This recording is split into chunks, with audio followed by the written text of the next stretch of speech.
The title of the video is true. I did attempt to end my own life.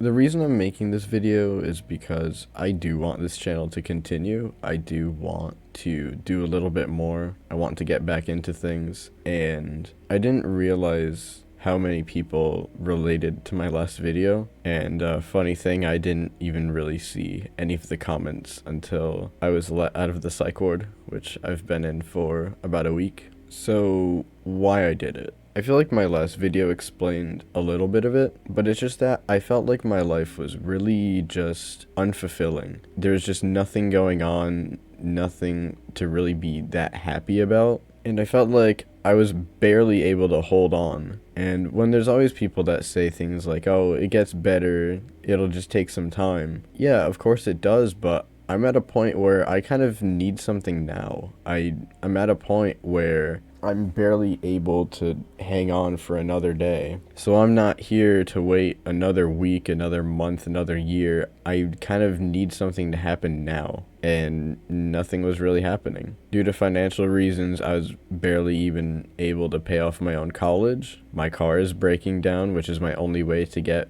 back and forth to work. And without that, I can't get any more money. So I didn't even bother with therapy because I didn't even know if I could pay for it. And not only that, from what I believe I mentioned in my previous video, is that I compared myself a lot to other people. It really hurts when I'm just struggling financially and just depressed and just hating my life. I don't really want to live anymore. And then you constantly are around people that seem to be having a good time, always enjoying things, going out, traveling, meeting up with friends. And then you start to reflect, what am I doing? I'm sitting here in a dark room with my own thoughts, which is kind of what led me here. So what happened that night, I don't really care if this gets demonetized, which I'm not making any money from this right now, but I attempted to overdose. It wasn't enough to end me, which I knew that, but it still did a lot of damage. I think I did around like 20 pills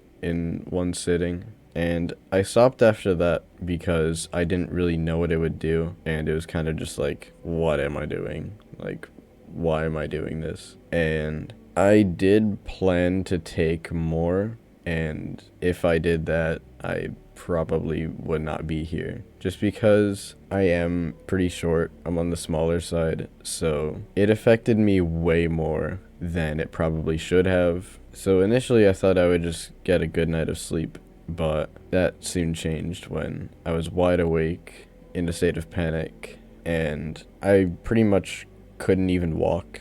I had to hold on to things to even walk my way over to the bathroom, and if I was not holding on to things, my legs even were just shaking so horribly that if I really let go of something, I probably would have had my legs give out from under me and probably hit my head on something, and I probably would have went into a seizure and possibly even going unconscious. And in that moment, I knew I wasn't going to die. So the only thing I really could do was just to try and stop this. So really all I could do was just drink water, just be aware of like my body's condition, and I absolutely should have probably called 911 in that case, but I was at a state where I didn't want anything. I didn't want anyone to really see me in this state, so that's why I just kind of dealt with it myself. And I think the worst part is that the next morning I had a really bad tremor.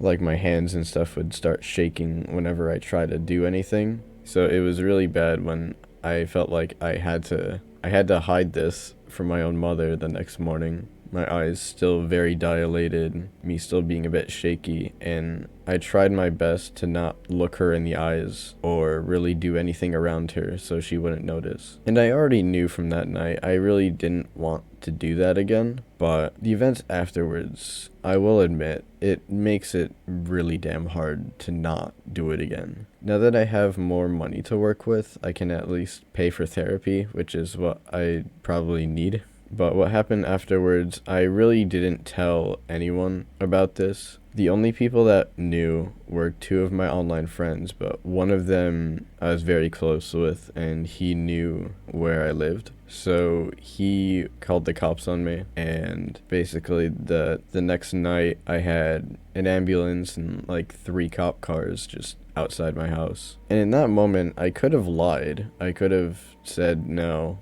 I didn't do that, but I kind of knew in the moment what he was going to do. I knew what was going to happen, so I kind of just let it happen. Also because I didn't know what would happen afterwards, so everyone was very caught off guard by it, but I maybe had like a few seconds to just kind of say goodbye to my mom and dad before getting transported to the hospital, and I at least tried to text them and just apologize for all of it. I didn't care about myself at all. I knew that I was alive. All I cared about was them. I didn't want to hurt them. So I spent a while in the hospital. They verified that I was fine. I knew I was because all of the Benadryl was well out of my system. Then all of a sudden, I get transported up to the psychiatric ward, and I spent about a week there. And I think the irony of this situation is that is exactly the opposite of what I needed. I attempted to end my own life because I just couldn't find any meaning in it or purpose or really any enjoyment. So you took away physical contact from my parents, you took away physical contact from my friends, you took away my phone, my computer, you took away my online friends, you took away any good home-cooked meals that my mom would make, you took away anything that could have made me happy. I'm not an addict.